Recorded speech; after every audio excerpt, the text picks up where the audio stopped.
amigos moteros, ¿cómo están? Yo soy Isa y el día de hoy vamos a estar poniendo el protector para los costados del tanque de Ducati Performance en la motocicleta.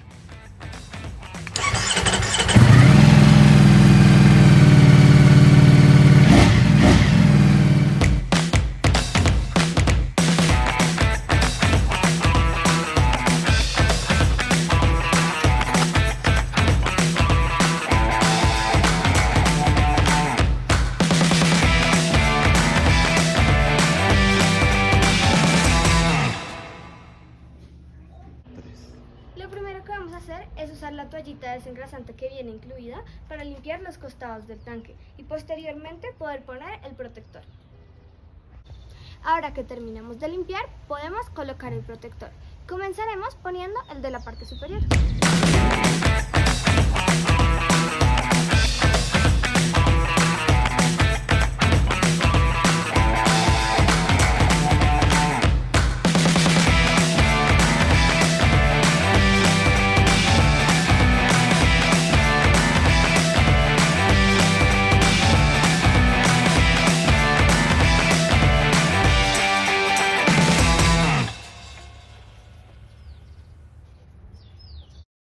Listo, ya podemos poner los demás.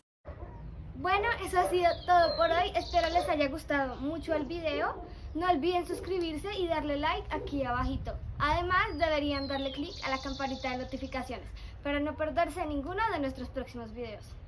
¡Adiós!